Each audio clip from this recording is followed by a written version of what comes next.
Jimmie Williams coming again.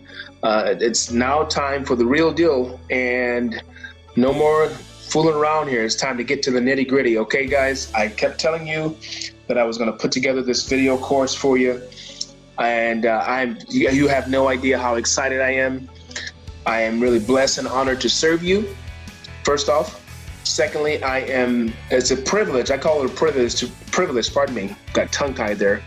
I count it a privilege to be able to pour into you and to give back a little bit of what I've learned over the years, days and months, where people took the time to mentor me, pour into my life, and give me all the secrets, if you want to call it that, some of the techniques, that's a better word, that are out there for real estate wholesalers. If you're a newbie, real estate attorney, doesn't matter, because attorneys buy property too. Okay. Realtors, investors, whatever you want to call yourself in this niche, whatever you're doing, anything to do with buying and selling property and really becoming successful with it. Again, like I said before in my first video, with laying a foundation, any of those things that you're doing, this video is going to be critical that you get it. Especially if you're new to this. This is really for newbies, but there are some advanced guys that I know that's out there that can still use more training, like myself. And if I were you, I would grab a pen and a piece of paper right now. Get yourself ready for some information that I'm going to give you right now, and I think it will be a blessing to your life. I think it's going to help you really get your business started. Okay. Again, the course is called How to Get Started Effectively as a Wholesaler. Again, go grab a pen and a piece of paper. If you're like me, I don't write a lot of things down anymore. I kind of have a notepad on my computer. I'll show it to you. It's right here. As you can see, I got plenty of notes here, but I use that, and sometimes I use voice recording. They're all effective, but let's get right into it. Okay, there's a ton of stuff to cover. Again, if you're a complete newbie, I'm going to recommend that you watch this video over and over again. And if you have the video, obviously it's past 3:00 p.m. because that's the time I was going to launch it. And you're only going to have it if you pay the $19.99 fee that I have for this particular video series, or if you were a subscriber to any of my other products that I have out there, you are actually, you're able to get this video because you are a paying client of mine. Okay, instead of me charging you by the hour direct face-to-face, which is a lot more expensive, by the way. It's like between, the $400 and up to $700, depending on what I'm doing. But if you're a subscriber, you can have these videos for free. All right. If you're not a subscriber already, then you pay the $19.99, and those are the people who actually contacted me and wanted this product. So that's why you're paying the $19.99. It's going to be well worth your money. It's going to be well worth your money. Okay. So with that being said, let's get right into it, okay? First thing that I wanted to cover is, if you saw me, I made this list the other day, but I'm going to go into it a little more in depth. But the first thing on the list is finding a mentor to pour into you, okay? Finding a mentor to pour into you, and you're going to avoid 95% of the mistakes that newbies would make, or even some people who've been in the game a little bit and really don't know what they're doing yet, all right? You can be a complete newbie and make a ton of mistakes. You could be one of these guys who's been doing it 5 or 10 years, but you haven't really found a way to get over the hump, and you're still making the same mistakes. Well, when you find a mentor that has made those mistakes, have found a way to circumvent those problems, and they want to share it with you, then that's who you need to connect with. You need to find a way so that you're not sitting here for the next 4 or 5 years, you're still broke, and you're not being effective in your real estate business, and you're not able to buy and sell property and get yourself to the next level. It's highly recommended, guys. This is not a negotiation. This is not something this is not a maybe. It's an absolute must if you're serious about making a ton of money in the right amount of time, I would say. With the amount of time that it could take you to make $1 million, you'll be sitting there making $30,000 per year if you don't find a way to get these guys in your life. And it can be more than one mentor, okay? No, so here's what you do. First thing you do, I would recommend you do this. All right. One of the things you can do, and it all depends on where your budget is, because remember, mentorship is not necessarily free. It's costly. It's going to cost you time and money. That's what it's going to cost you. Okay. So the first thing that I did, and this is years ago, I went to Google. Okay. I didn't necessarily go in and type in real estate mentor because I wasn't really in real estate, but I was I needed mentorship for other things that I was doing at the time, like internet marketing and affiliate marketing, those things. But we're dealing with the niche of real estate. Okay, so type in real estate mentor, and usually that's the most expensive way to be mentored, because when you type that in Google, then those mentors that are in there, a lot of times they've paid thousands of dollars to get to the top of the search engine. So guess what? Their programs are going to cost a little bit more. All right. So just to give you an example of that, let me just show you. Take a look at this right here. This is Google. I put this in here to circumvent time. I just put it in there. And I click search, and that's what I came up with, okay? So let's click on, let's start here. Let's see, let's click on this one. That came up. And this is obviously it's a sponsored ad. But basically they're saying that, they're looking for, they're seeking for an apprentice. They're looking for people to pour into. And I looked at the video here. I watched part of this. I'm not going to put it on. I'll put it on, but you'll just see the guy talking here. And I got it. I clicked here and got his video and put it over here. His name is Phil Pustajovsky. I'm not sure if I'm saying that right. Pustajovsky. I could be saying that wrong, but Phil is he's one of the guys that actually started this program of real estate mentoring. And again, this is going to cost you something. But again, do you really want to be great at what you do? It's going to cost you. All right. He's only looking for about 6 people though. And that's one of the things I wanted to tell you about when you go to Google and you try to look for guys. Their time is limited. If they're going to give you one-on-one time, and the same thing with me, I can't mentor everyone on the phone. But I'm not where some of these guys are. They've been doing it for 20 or 30 years. I've only been in real estate a couple of years, and I've been in marketing about 20 years. So I know how to market anything. But these guys who've been, they say he's a legendary real estate mentor.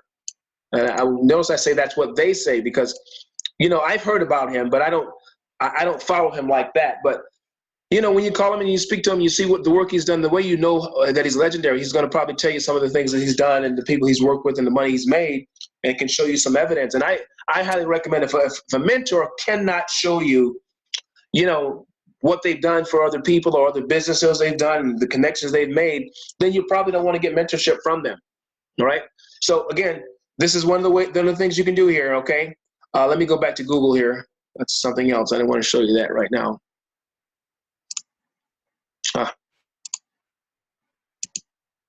Okay, so let me press the back button here. So we clicked on that one, and I went down here. I clicked on this one earlier. Here's something else that might be a little less expensive. Okay, real estate mentor meetups. Now, this is something I want to talk about in a moment, but this might be another way to go, where you're meeting up with other guys that are local in your area, and you can, as you can see in the U.S. here, there's a ton of places to meet. But this is something probably a little bit more affordable for you, some of you who are on a budget. But either way, when you go to Google and you type in mentorship for real estate, it's going to cost you something. But trust me, it's well worth it. So if you look at this here, it's called meetup.com. Okay, you can join here. And here's the topics, okay? Investing, networking, real estate investment education, beginner real estate investing, cash flow in real estate. Things that you really need to know about, things that are relevant to what you're trying to do, okay? So highly recommended, depending on your budget. If you don't have the budget, then, you definitely want to stay away from guys right now that do like this guy here, even though he's one of the best, you just simply can't afford him, then you want to go this route, okay? But again, because it's on Google, it's going to cost you something, period. All right, so let's go back to this. I want to go back to number 2 here where I was. I'll get back there. Here it is. Okay. All right. Not number 2. I meant to say B. Okay. So A, we did that. Google, use to find your mentor. Number 2, go to Craigslist and type in wholesaler or local wholesaler. That's another thing that you can do, which is very effective. Let's go to Craigslist really quick here. All right. Again, I already set this stuff up, guys, so you can kind of get an idea, what we're doing here and move fast, because I don't want to be in one place in one area too long. So I did this. I went locally here. I went to Cleveland. Now I am actually in Atlanta, Georgia, but I just did that just to show you can do this in any city. So what I did was I went to Craigslist and I just typed in the search engine here. Okay. In Cleveland, Ohio, wholesaler. There's 15 in housing. There's 1 in services. All right. And you generally get an ad with some type of investor that has a little ad here. Investor buying, investor buyer seeking local wholesale with discounted properties. All right. And he says something like, hey, if you're a local real estate investor and have discounted properties available in the Ohio area, we would love the opportunity to connect with you. A lot of these guys are, in the community, they're really, really successful. You want to work with people like that because they can kind of, first of all, you want to start with networking with them. But what you do is you contact them and say, hey, listen, I'm a newbie at this stuff. How can we work together? And you'll be amazed at some of these investors. They're looking for people to work with. All right. They're looking for someone to network with, and they all they're thinking about is making money. If you can work with them and get them to work with you, and you guys start doing deals together, you'll be totally amazed. All right. So just play with this a little bit. And if you want, what I recommend you do is, if you don't have time to do this, here's another word here. I said local investor. I'm going to type that in right now. But if you don't have time to do this, you may want to consider hiring someone to do it for you. Okay. They'll have more time to do it, and just pay them. Hey, listen, pay them, $10 an hour just for maybe 1 or 2 hours to do all this research for you. Okay, so I put in local wholesaler here, and you see the same guy in the same area. This person is probably an authority in the area. When you're dealing with people who have have that local area, that community on lockdown, you want to work with them and try to pick their brain and see if they're willing to share things with you. All right.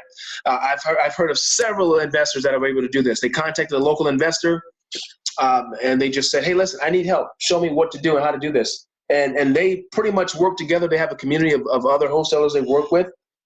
This is the way to go, guys. All right. Number 3. I said this before, go to real estate networking meetings or free webinars. All right. I said this in another video. You'll be amazed at what you're going to meet when you're just around other people that are doing what you're doing. A lot of them are already being mentored by someone. All right. The most effective way to do this is, you want to go face to face with someone. You want to kind of meet them. If you can't meet them, the webinar thing works too. It works okay. However, when you do a webinar, you're not really face to face. You may see them on the screen, and I do mentorship face to face, but it's not the same as being there in person. All right. But let's say you were going to do a webinar. All right. And I'm going to tell you exactly what you should do. Go to the webinar. After the webinar is over, ask the host for their contact information. The next day or even later that night, shoot them an email or text and say something like this. Hey there, I really enjoyed that information that you shared with me. I'm interested in learning more about what you are doing. But, and this is a big but, you got to let them know this. I must let you know that I'm a complete newbie with very limited funds. That's very important because people need to know where you are. And limited time, because I say limited time simply because you may be working a job. If you're working a job, a 9 to 5, or, if you are, you're doing several things, you have family, or you're taking care of your mother, or you're doing things that occupy a lot of your time, you're coaching or whatever you're doing. You want the mentor to know that you can't spend too much time, and their time is limited too. But if you let them know in the beginning, I have limited time and limited funds, they know where you're coming from. You're being transparent in the beginning. Here's what you say after that, though. However, I'm willing to earn while I learn from you. They like to hear that because they know right away you want to get busy. You want to be doing something. And trust me, if they are mentors, and they've been doing this a while and they got deals in the pipeline, they can always use extra help to get those deals done faster, to circumvent time and make time more effective, be effective with the amount of time that's left. Okay. So when you say that, they'll usually hear you out. I mean, I've had scenarios where I call these guys and sometimes they'll say, you know what, I'm simply overbooked. I have enough people I'm mentoring right now. I just can't. But I have had cases where the guy would say, hey, listen, just come in, let's talk. Let's see what can I do to help you? And if you're willing to help me make some phone calls, we can split some deals. Okay. Go on to say, is there any way you would be open to being my personal coach If so, I'd be willing to make phone calls, book follow-ups, or help with anything else that your business needs personally in my spare time, similar to what an assistant would do. Then you just stop and wait for a response. Okay. I guarantee you that's a good way to go. That's a good way to go. Let's put it this way. I have networked with maybe 5 mentors that have taught me so much just by picking up the phone. After they responded to one of my ads on Craigslist, or I saw that they were doing something, I just contacted them. I reached out on a personal level, and they said, "Okay, cool, let's work it out." And so, mentors really want partners. I mean, they want to share deals with you and stuff like that, share ideas with you and everything, but they want to share profits with you. They want to know that you have a desire to make money with them, not necessarily for them. Okay, there's enough money for everyone to make a ton of money in this business, but you have to have the right mentality about it. Number 4, here's something that a lot of people don't talk about, but it's a very effective way of marketing. All right, it's a very ninja, underground way of marketing. When I say ninja, I mean it's not something that you're going to see on a lot of webinars. A lot of people aren't going to talk about it on Facebook because, again, it's offline marketing. Offline marketing is a totally different niche. Not niche, that's not the word I'm looking for. Totally different way, totally different effective way to reach people that's not really talked about. It's people say it's more old school, but believe me, there are millions of people, even though it might be an old school methodology, there are millions of people that pick up the newspaper every single day. All right? And that is placing a small classified ad in the newspaper with a good company that places classifieds across the country. All right? A good place to start would be this company right here. All right? I'm going to open it up and show it to you. They're really good. I've used them over the years, and I've done very well with them, okay? I'm not going to copy that. I think I have it here already open. But they're really, really good. You want to you're going to create a small ad. So advertisingresults.com. Okay, write that down. Advertisingresults.com. They're an advertising network. Basically, what they do is you call them up and say, "Hey, listen, I heard you guys do Thrifty Nickel newspapers. They do penny savers and I heard you guys do all sorts of advertising. I want to place a small little classified ad in your real estate section. I want to, I have a certain niche, a certain market that I want to reach. And can you put together a small ad for me?" And they will. And I know someone who works there. So if you guys want to go that route, hey, let me know, and I will give you her number so you guys can call her directly and speak with her. And I guarantee you're gonna find that this way of marketing is very, very effective. Okay. So when you go to this website, you want to click on Thrifty Nickel. There's other things you can do, penny savers, but Thrifty Nickel in general. Okay, you click on that, you scroll down here, you'll see that there's nationwide, ads you can put out, which is going to cost you a little bit more. All right, but then you can go locally, Florida. $100,000. Pardon me, $100,000. I'm thinking about money here, guys. 100,000 people, $50. All right.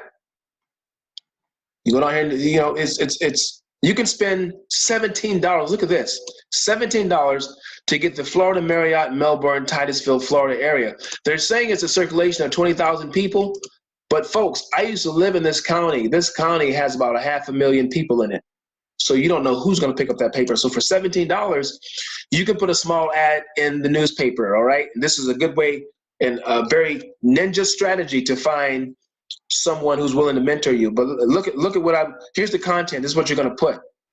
Okay.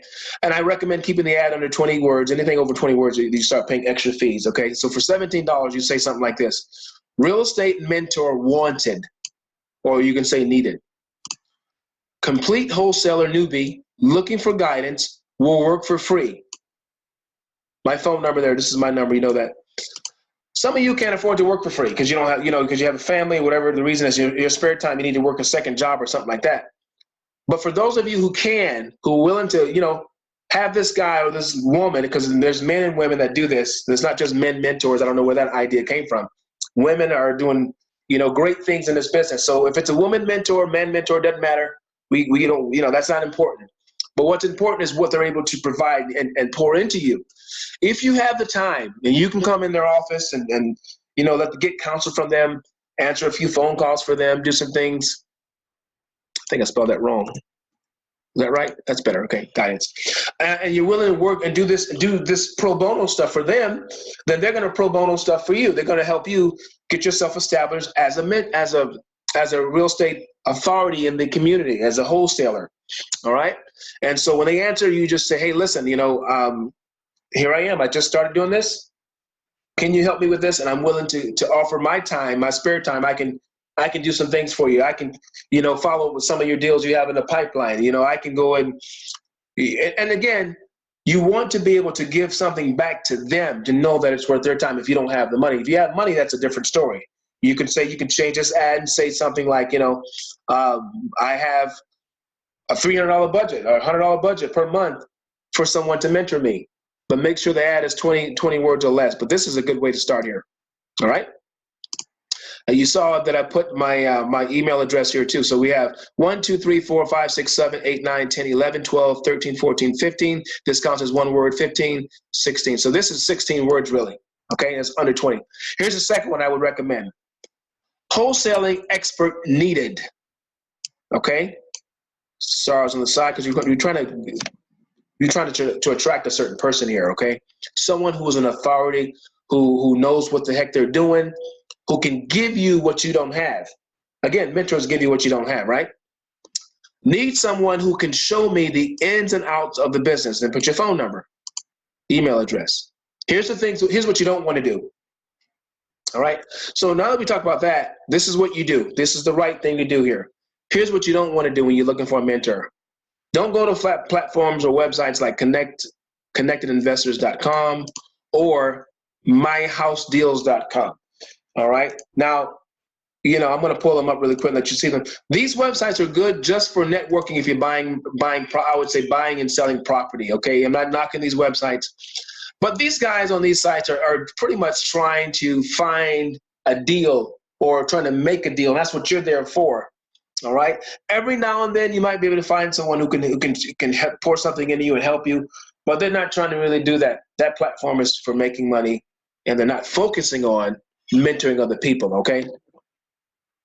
Same thing with this site here. I had this young lady contacted me one-on-one. She saw me on Facebook. She said, "Hey, would you like to join my network?" And I told her I kindly had to decline because, I like to do deals. But what I really needed is a way to set myself apart from competition. And that's where branding comes in. You don't want to be a part of what everyone else is doing. If you're just in it to buy and sell property, sure, that's the route to go. But if you want to be a cut above the rest, this is not the way to go, guys, all right? This is just strictly for buying and selling property, but to get yourself in a class where that top 2 and 3% of investors hang out, this wouldn't be it. All right, I know a lot of you may disagree with that, but this would be it, okay? I don't recommend it. Again, I'm not knocking it, I just don't recommend it, okay? So that concludes the part of me talking about where to find a good mentor, okay? And you want to take your time, stop the video if you have to before we go into part 2, which is list building, because, I just gave you an earful. I gave you a lot. I gave you something to think about, and not just think about, but put a plan of action together and start reaching out to folks. You need to find a real estate mentor that can help you with, big deals, multifamily deals. I was on the phone just a little bit earlier with one of my mentors, someone who subscribes for me, and I was telling him, I have a mentor and all he does is multifamily. When I say multifamily, I'm talking big deals. He does stuff like the Marriott Hotel. Those are the deals he does. Marriott Hotel, the Four Seasons,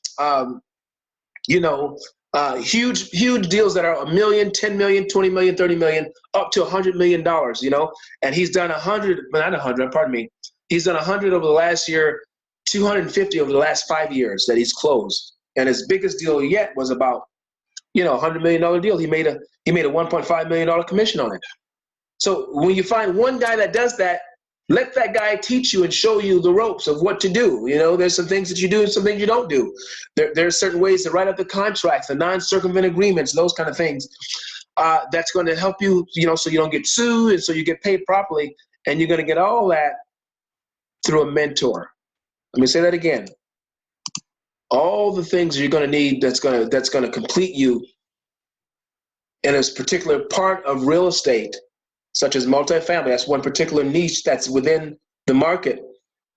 Single family is different, but multifamily, you're going to get that in a right mentor, okay?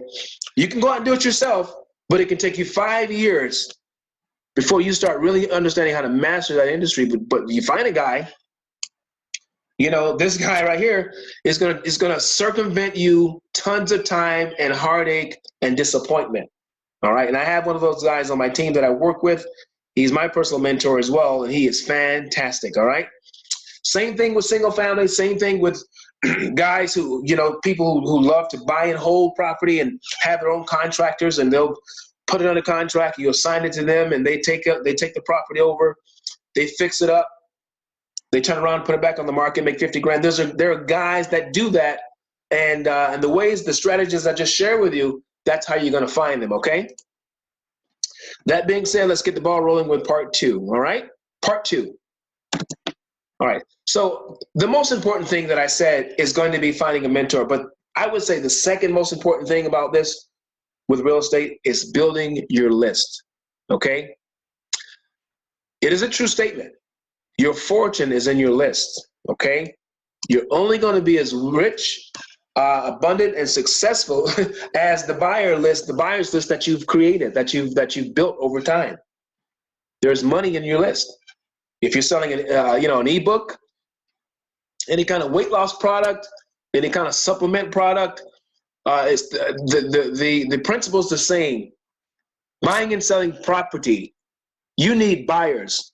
Okay, no matter what the product or service is, when you have the right buyers on your team, if you connect to the right guys, you are going to make a fortune. Because when you have a buyer, here's the most important part about a buyer is not really the first sale. It's generally the second and third sale.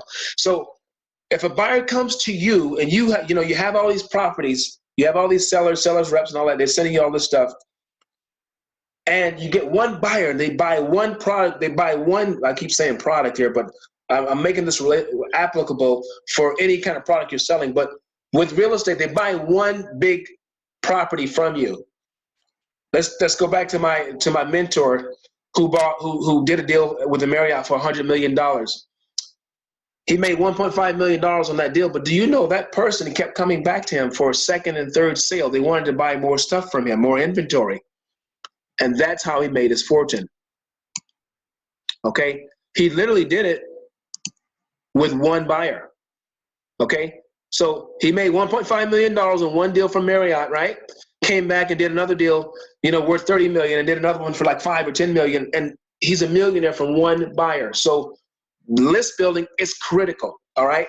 And so when I get into this, guys, again, if you haven't taken a break yet, if this video is long, it is a little drawn out because I'm covering a lot of things. Take a break, take a pause, and come back. I'm telling you, you want to make sure you're all in on this one. I'm going to go over several things. Okay. I'm going to talk about how I built my list to over 21 to 2,300 people currently right now.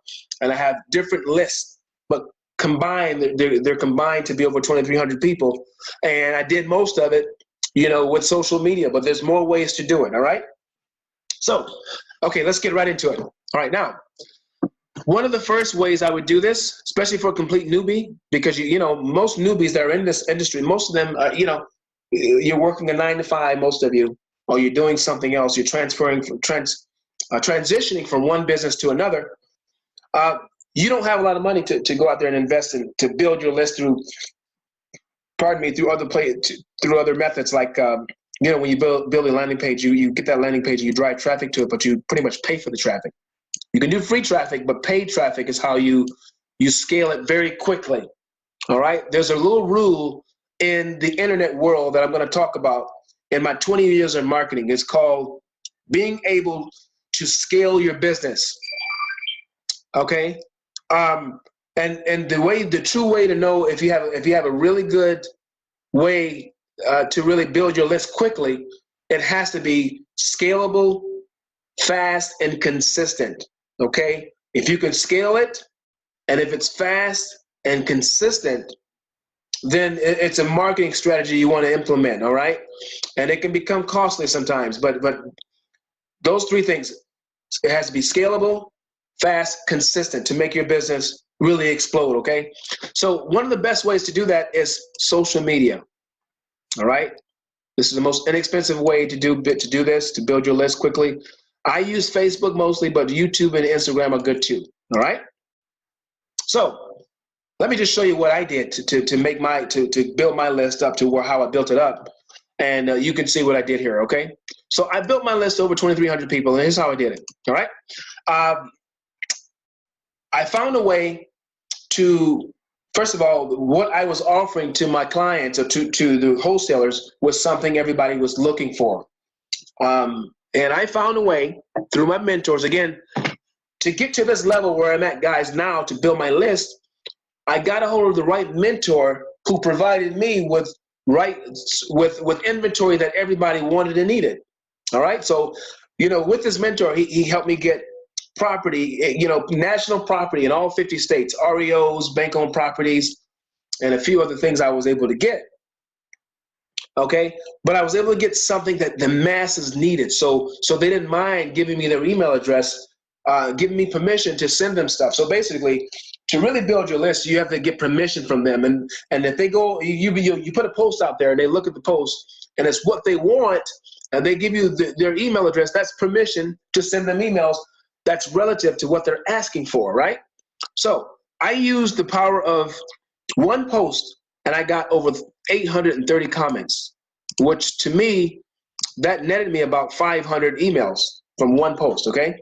Some of you might remember this post. Back in June, I got in an auction REO pre-auction list of 47 states. And all I said was, we have a huge list of REO pre-auctions in 47 states. Any buyers? And look at the response and comments that I got. These are real comments, guys, all right? Not a joke, all right? Some of the comments were deleted because, I'm going to go now and click on the actual link. You'll see that these comments it was 836. But can you imagine all the stuff? I mean, I literally was working day and night for about 3 days just collecting emails and sending them, sending them deals, sending them the property so they can review it. But let's take a look at let's take a look at it really quick.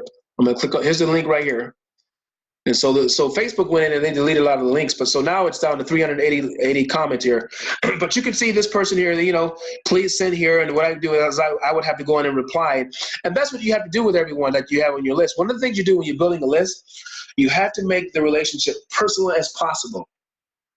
Okay? If you don't personalize it, then you're just like everyone else. Set yourself apart from the competition and serve your people. Serve, all of your clients, because technically, even though you guys are, this person is a buyer or potential buyer, even though they haven't bought from you yet, you have to look at them as a client. You have to value them. But look at all these emails here. Okay. This guy Michael Sweetser, basically he came to me and. He asked me some questions. What is your timeline between delivery of property versus the auction time? Are these properties not necessarily going to bid? And he just had some questions. And what I did is I went in there and I answered his questions, okay? I did everything I could do to make it personal with him, to let him know, hey, listen, here's how it works. Hey, Michael, actually, these work a little bit different than an actual bid, but I'm going to send you an email breaking down the full process from start to finish. If you have any questions, please call me. Okay, again, guys, don't be afraid to put yourself out there. Put your phone number, your email out there. Let people know that you're a real person. You're not hiding behind an email. But long story short, I built my list to over 2,300 people. Okay, and I'm going to show you right now one of my MailChimp accounts. This is one of my MailChimp accounts right now. All right. In fact, let me log out and log back in so you can see that this is real. All right, real time here. All right, that's my email address. This is my MailChimp account here. Good evening, Jimmie. Here are some custom recommendations and stats. Okay. All right. So you can see 11 people unsubscribed, but this is one of my lists, guys. 1,800 people right here. All right. 1,800 people. I'm going to show you a couple of campaigns that I sent out. Some of you might know what these are. All right. You might have saw me, pardon me. You might have seen me, promoting a bird dog product that I have and some other products. And these are real legitimate products. Okay, softwares that help, newbies find property online. Okay, they help people find, good deals. And when you get those deals, you got to research them out. But this particular this particular product that I was promoting, And I give out free stuff along with it. Like I give them free, I give them free access to some of the people that I know and things like that as bonus gifts and free videos. But this is the actual property right here. And I'm going to click on the campaign. It's the Bird Dog ClickBank product that I have. I'm going to view the actual, this is the actual campaign here. So you can see how well it did. Okay.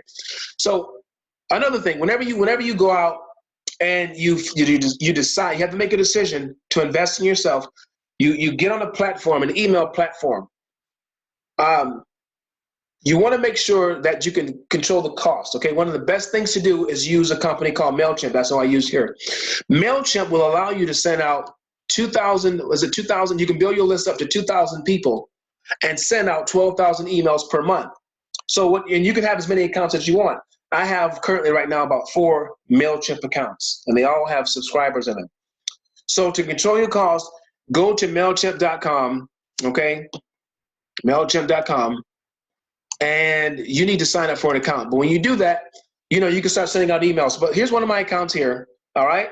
I sent this out, and, before you decide, and there's another thing you can do. Here's something else you can do. If you don't have a list that you have of your own, you can go to, a real estate marketer or an investor and say, hey, listen, I have something, I have a product or I have a property.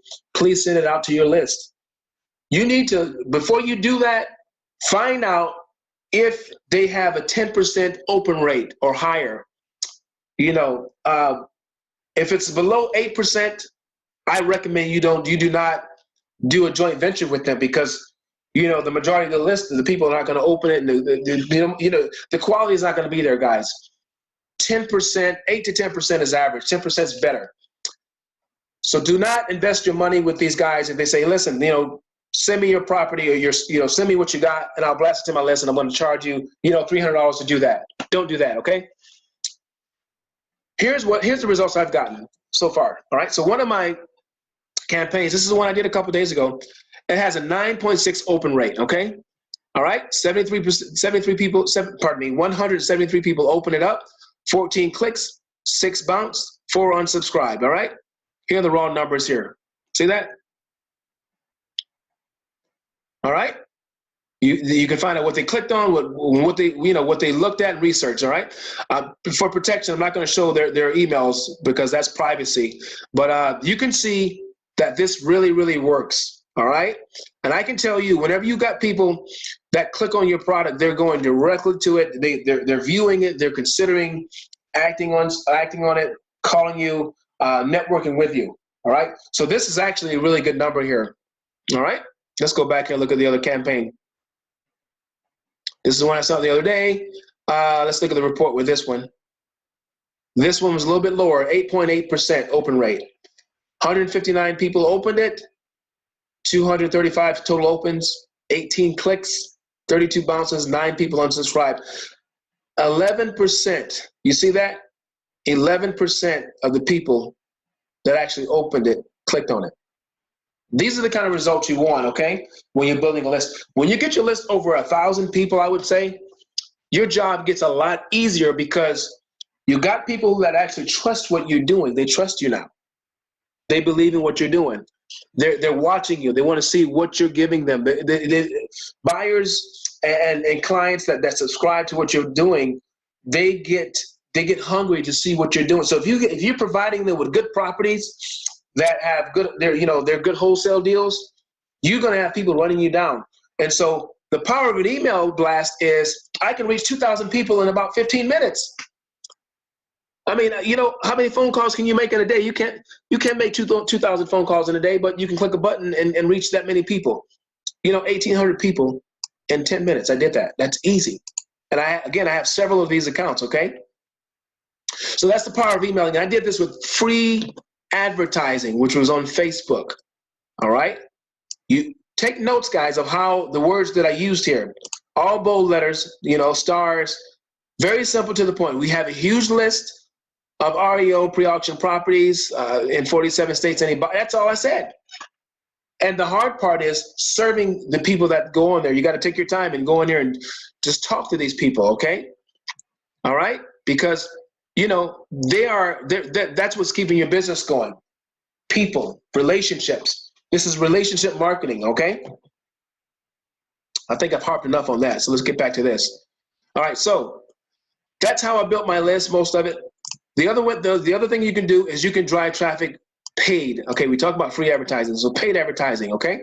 I'm gonna talk about some other websites you can go to for pay-per-click, all right? So low-cost ways of doing that. But another paid way of advertising, like I said before, newspaper advertising, okay?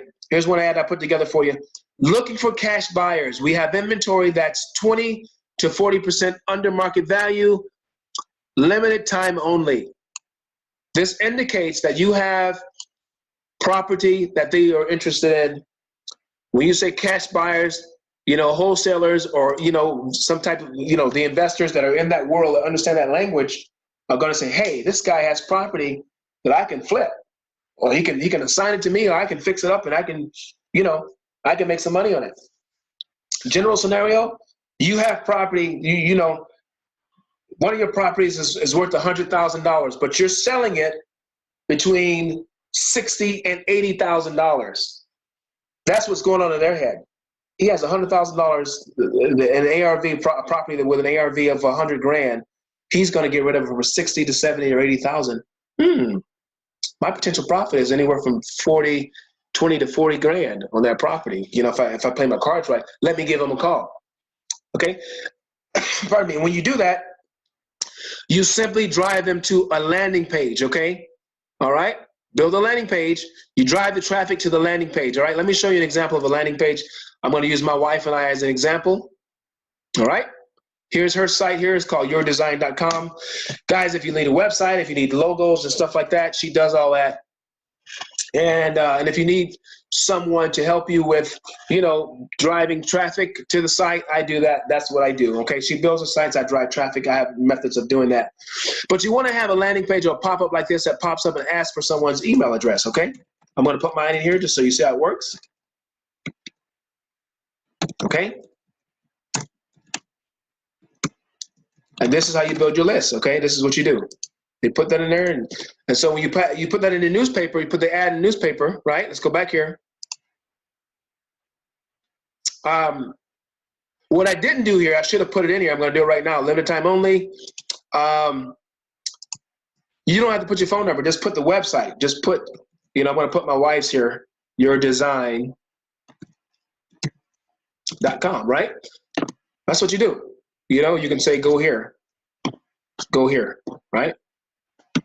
Well, bear with me 1 second. There we go. Go here.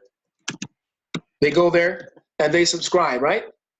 Because you're just trying to get an email. When you get the email there, that's a lead that you capture, which goes in here. Okay, you capture that lead. Some of the paid email platforms that I do recommend is GetResponse and Aweber. But again, you got to look at your budget. If you don't have the budget, then use this until you build, as a newbie, till you build yourself up. Use MailChimp.com. But that's how you gather an email, okay? But you have to pay for this ad. You have to, this is paid advertising for the newspaper, all right? Some more paid advertising I recommend. Pay-per-click, okay? A good one that used to be good, and they just went out of business after 10 years. It was, I think it was 7search.com. Let me pull them up right now. 7search. There we go. They just went out of business after being around for 20 years, okay? They ceased operations as of July 31st, 2017. Guys, many years ago, I used them to make a ton of money because they're very inexpensive. You can get, pay-per-click, you can get keywords, you can have people click on your ads that you post with these people for like 10 cents a click or 5 cents a click, all right? They've been in business for over 20 years and they finally went out of business last year. So, so we can't use them, but there's some other ones that here's what I recommend. Go to Google and type in, search, let's go back here. I'll show you what I did here. I typed in here, pay-per-click advertising agencies. And this is what I came up with. I went here, it goes, you want to find reviews on other companies that work good because reviews always help, okay? So I clicked on this one and they have a few here that they recommend, and I recommend them too, okay? So you see the reviews, you see how well they do. Anything over 4.5 reviews is pretty good, right? Disruptive advertising is one. Jumpfly, I've used them before, they're good. Directive counseling is good. Web mechanics is good. 180 Fusion. All these are really good for pay-per-click. Now, if you need help with how to set up a pay-per-click campaign, that's another video in itself. But pay-per-click is another way to go to build your list. But again, you need to have a landing page. Let me show you my landing page for my business. This is mine. Well, another one of my companies that I help people, with the social media traffic, Facebook followers, Instagram, and all that. I actually do that. But I made a video of myself talking right here, demonstrating what I do. This is what you got to do when you set yourself apart from competition and you're building a massive buyers list. You can't be afraid to put yourself out there. If you're not one of these guys who like to make videos, you can hire me to do that for you. But people want you want people to trust you, not someone else. You want them to trust you. So what I did was I made a video of me, and then I put a call to action here. I said, to get your 25% off coupon and get your free consultation, please complete the form below. So basically, people have to come here and fill out this little form here, and that's how I build my list. I know who's serious when they put their information in here, and then I give a testimony of what I did for someone else here. You can click on there and see what I did for this person, which is a real client of mine. I built him. I took him from like 4,000 followers, 2,000 followers to over 59,000 right now. This is really real here. But you got to get personal with people, and then when they sign in, they sign up, put their name in there, they become your customer for life. So they become your buyer for life until they decide to unsubscribe. And people do unsubscribe, but you don't focus on that. You focus on building. Okay. Okay, great. That's what I want to show you guys. Again, make sure when you go through this list here, because this can get pricey. Some of these guys, they charging 20 and 30 cents to have someone click on your ad and see your website, and it can get really costly for someone who's a complete newbie. But call them and get a free consultation with all these guys here, and they'll tell you how their platform works. Highly recommended, all right?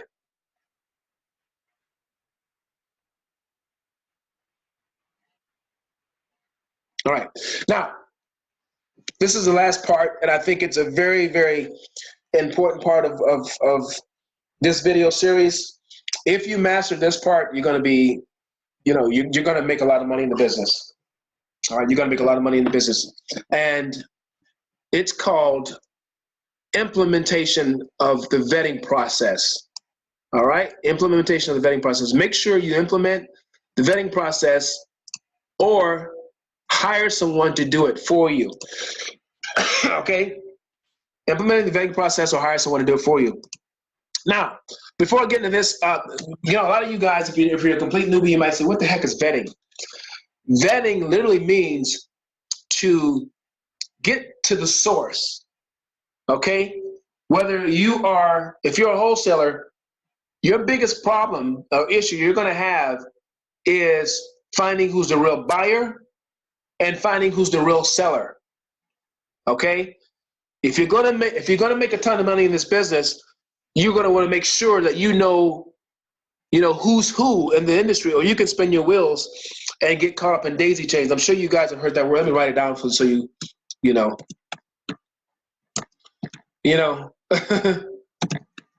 daisy chains. Okay, you get caught in daisy chains, you're gonna have a big problem. So whenever you start building your list, one of the first things you want to say is no daisy chains.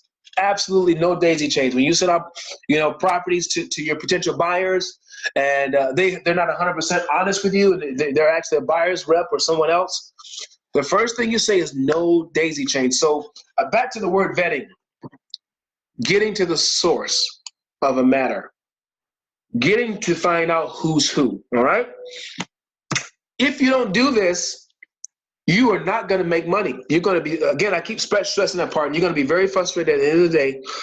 And I'm going to tell you a couple of experiences that I've had vetting on big multi-million-dollar multifamily deals that I've done, and some that were unsuccessful. Okay, some that were unsuccessful for the most part, and because I didn't do my vetting properly, or because I did, it either helped me save time or prolong time. All right. Now, point A. Once you build a buyer's list of about 100 people, between 1 and 200 people, you'll need to contact them via email and request a quick call with them to see what is their role, all right? So no matter what they tell you, you got them on the list. You still have to vet them, guys. I don't care what they tell you. If they, you put your website out there on Facebook, and or Instagram or whatever, and people visit your page and they opt in and tell you they're a buyer, or you do what I did here, okay, where I got this big list of, I said any buyers, but guys, all of these people are not buyers. They're just looking for a deal, right? But when you do this part, you're going to find out who's who, okay? You're going to find out who's who. You have to find out exactly who are they, okay? Are they the buyer? Are they the buyer's rep? Are they an associate of the buyer's rep, etc.? Or just somebody down the daisy chain who doesn't know who the heck the buyer is, all right? So the first thing I'm going to talk about is red flags.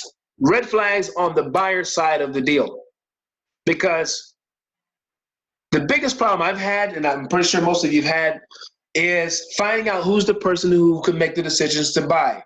It's not as hard to find out who the seller is as it is on the buyer side, because, if the property is up for sale, the seller's more motivated. The seller's not going to hide as much as I would say the real buyer is, because a lot of buyers don't want to be harassed, okay? So a lot of them have a buyer's rep that's representing them, someone of that nature that's actually screening, the properties that's coming to them. So the seller is probably a heck of a lot more motivated to sell the property than the buyer is to buy. The buyer is being very careful. So the biggest problem I've had in the past is finding who the real buyer is on the buyer side. Seller's not so bad, but you got to be careful on the seller side too. On the seller side too. Now, number one, red flags on the buyer side of the deal. Unwilling to provide a soft POF from the very beginning. Okay, soft POF can be a letter from the company that is financing the deal that says that they have the funds available. Let me show you what a soft POF could be. All right, here's one right here. Oh, it's right here. I'm sorry. And this is a real company, by the way. Okay, Kogo Capital, and it's a company that I use for newbies. If you guys really need someone to help you put together a proof of funds letter.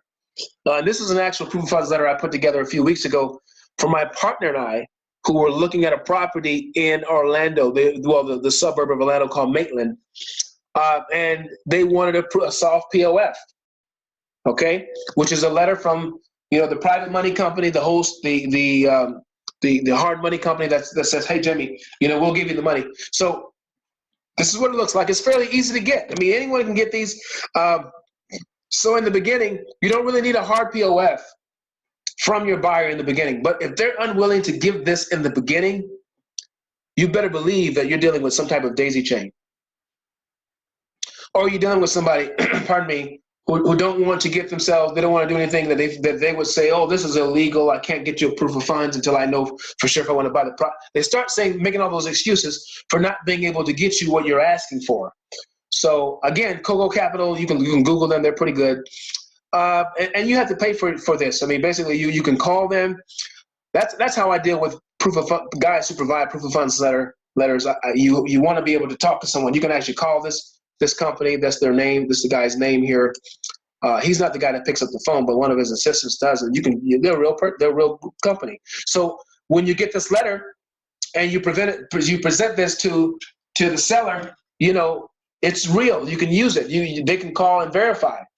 But if they don't want to give you this in the beginning, major red flag, and could be a total waste of time. All right? If you can't get a simple letter from them, major waste of time. I have another one here. This is another one here I got from the same company. I'm actually in Atlanta, Georgia right now, and I'm looking to buy, a small portfolio of some other things that I'm looking to do. And I had them do this for me as well. It just says proof of funds letter to be determined, Georgia. It expires on September 17th. And my wife and I are looking for a portfolio right now. But and this is very basic, guys. If someone asks me as a buyer to provide this, and I stutter and I hesitate, I'm not who I say I am. So that's the first red flag, okay? Second red flag would be unwilling to set up a conference call with the direct buyer. If they're not the buyer themselves, or they don't want to set up a call with a buyer's rep or anyone, because sometimes you're dealing with someone who's a friend of the buyer or someone who's a friend of the buyer's rep or an associate. So you're 2 and 3 people from the buyer, but they don't have the power to get the buyer on the phone, or they don't have the relation. Here's the big problem. They don't have, the relationship, the business relationship with the buyer, right? That you think they did. They tell you they're the buyer. They're telling you they're the big shot, but they don't have the relationship with the buyer to get the job done, to get them on the phone, so we can have some dialogue as to who's who. Who's the person who has the billfold? I hate to be, that's the country term we use, for someone who has the money, right? Who has the, and so if they don't do that, then we are spinning our wheels. You're wasting your time, and that's going to cost you time. Time is money, right? One of the biggest things, the biggest mistakes I've ever made in this business, and my mentor told me not to do it. He said, don't you dare. And he's a cool guy, but he got really firm with me. He said, don't you dare set up a call with the seller, with anyone who says they're a buyer and they have not given you any proof of them being the buyer, because you're going to lose the deal. You're going to lose your credibility. That's the main thing. If you don't have integrity and you don't respect your own integrity, then other people won't have that. They won't care about your business either. They won't respect your business, and you got to test their integrity as well. They won't respect you, if you don't get documentation from them. They'll get on that call and with your seller, and all of a sudden you lose credibility in a second with them, because they're thinking they're dealing with the buyer. Come to find out, this guy is a tire kicker. This guy is someone who's trying to find a buyer. Sometimes they'll promote as they're the buyers, and they don't have an end buyer yet. They're just doing that to get the deal under contract or something like that. So the seller turns to you and says, who is this guy? Who are these people you're working with? I thought you had documentation. I thought they were verified buyers. And you lose a potential seller over, something so simple, and you lose them for life. You can't do business with them anymore because they don't want to work with someone like you, because they don't trust you, because they don't trust the people you're connected to. And I had that happen to me a couple of times. The third time I finally got it. So my mentor got me on the phone one day and he kind of screamed at me. He said, Jimmie, don't ever, ever, ever do that. If a buyer cannot verify who he is, then we can't work with them at all. We can't spend another second on people that will not trust us enough to give us something on paper saying that they're real, or someone to talk to, like their lawyer. Because a lot of them, the real buyers that have the millions of dollars in the bank, they sometimes have an attorney you can talk to. The attorney will verify them. You can call that attorney. The attorney has a real office. And attorneys can't really lie, because legal things can happen to them for lying. So the attorney they're not going to risk their business over a lie, over a buyer. But some of them have an attorney you can speak with. Sometimes you can call the bank. That's when we get down to what we call hard POF, where you can call their bank and speak to their bank manager, and the bank can verify that this person has these funds. And it's the same thing with an attorney. But that's when you're dealing with serious buyers, okay? But don't lose your business relationship with your sellers because the buyer, is not a real buyer, all right? Number 3, not consistent with keeping their word after your first conversation. In other words, they don't honor their follow-up with you, or they don't follow up with you. They don't honor your follow-up with them. When you call them, they don't pick up the phone, and vice versa. They tell you they're going to get back with them, they don't. And that's the problem we have. We see a lot of this in this business. A lot of guys that really don't know what they're doing. They're trying to wing it, and they're losing me. They're losing people like you and I who could be potential business partners, but they won't keep their word on anything. So you don't call them anymore. You scratch them off your list. All right. Last but not least, the red flags on the seller side, which basically I copied and pasted most of this information, but it's pretty much the same thing. All right. I changed a few things. It's the same thing. Okay. On the seller side, when you get a seller, and again, it's not as hard to find a real seller because sellers are more motivated than the buyers. The sellers want to get rid of the property. Buyers are more cautious as to what they want to bring into their portfolio, right? So here's what you look for on the seller side. Unwilling to provide a sample bio or proof of ownership from the very beginning. Okay, if they can't prove to you that they own the property, that's a red flag. All right. Now, some of you who you're not doing big multifamily deals where you don't need a big bio, you don't need a proof of ownership.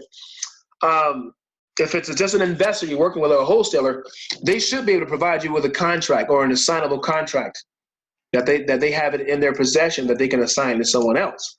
If they can't do that, you're dealing with a tire kicker, you're dealing with a daisy chain, okay? They should be able to do that. Dealing with an owner of a huge multifamily, like we talked about before with the big deals with the Marriott and stuff like that, they should be able to provide you some paperwork, a title deed, of the property, something in writing saying that they're the owners. Typically it's in their LLC's name or whatever, or whatever the case may be. All right. Now, number 2, unwilling to set up a conference call. Just like I said before, with the direct buyer, if they're if they're with the seller. Pardon me, I said that wrong. On the seller side, they're unwilling to set up. Let me just fix this here. Everything I said before, I'm just doing it in reverse now. And guys, I got a little tired here. I apologize. It's been a long day, but I'm going to finish strong here for you. All right, let's get rid of that.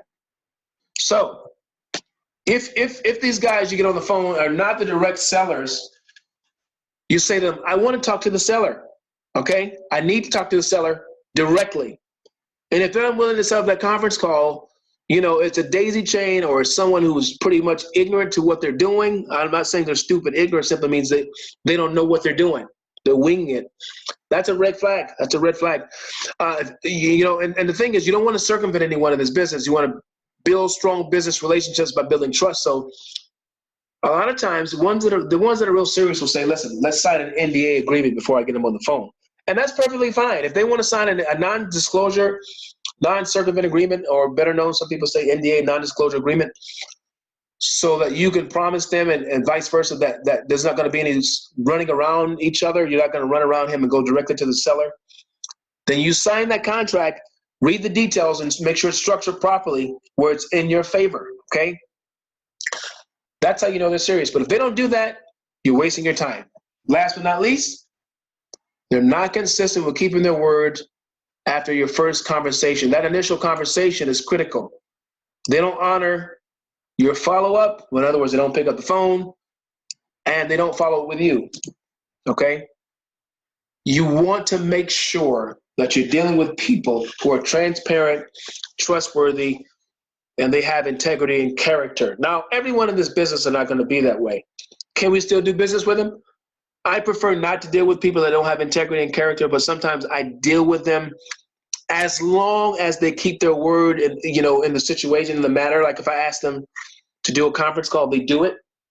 I may not always agree with all their morals and their ethics of how they do business, but they deal with me correctly. They deal with the basic things that I ask for, with, giving me legitimate, numbers for a property. If the property's ARV is 100,000 and they tell me it's 100,000, or if the multifamily property appraises for 50 million and they tell me it's valued at 50 million, they don't tell me it's worth 60 to try to sell the property. If they tell me it needs renovations, I go look at it and it needs the renovations that they said, and they're keeping their word in that aspect. Yes, I can still do business with them. But what I cannot do is work with someone who cannot be honest with me regarding, the deal, the business deal itself, and their role in the transaction. If they're telling me that they're trying to play the seller and they're the seller's rep, or two people from the seller, and they're telling me they are, those kind of people I refuse to do business with, because something can happen in the transaction where someone gets sued. And I'm going to tell you this little 2 stories I'm going to tell you, and I'm going to be done. So one of my mentors told me, and it was very, very, it was really hard to hear from him, but he told me that, I think it was the Marriott deal, he said, or another deal where there was a lawsuit that was filed because when all the contracts were signed, basically when he brought the buyer to the table, he told the seller, listen, it's like 5 guys in the middle. In other words, he brought the deal to the table on the buyer side, but there were several other guys working on the deal with him that all needed to get paid. In fact, there was 2 people on the seller side. So I think he had 2 guys on his side plus himself, and then 2 people on the seller side. So 5 people got checks written, okay?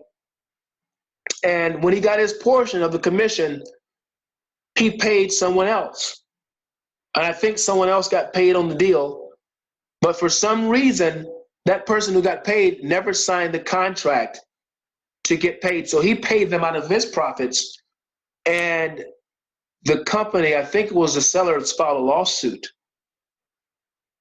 Pardon me, I think it was the buyer, because the buyer paid the fee. So the buyer filed a lawsuit because everyone on the deal who got paid, you know, those guys got their money, but in addition to everybody getting paid, someone who was not in the contract got paid, which means they came back, they circumvent back and came back to him and said, it's your fault that this other person's name wasn't on the contract. So it was a person that he knew that was working it with him. He just didn't have him sign the major contract displaying the fee on the, basically the person who he paid was supposed to sign the fee agreement, okay? The fee agreement at the end basically states who all's getting paid on the deal, and somehow that person's name wasn't on that deal. So they didn't know this person was getting paid. Even though he paid them out of his profits, they still sued him for that, okay? So it's very important to know everyone in the deal who's getting paid. Everyone has to sign something.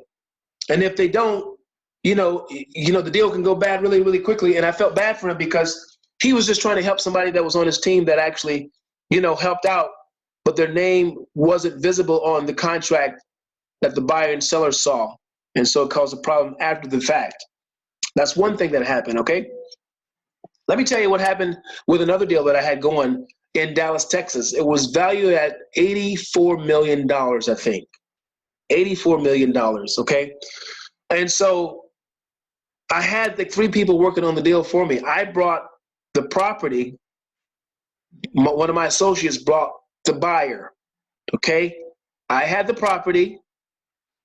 My associate brought the buyer to the table. We began to vet the buyer, okay?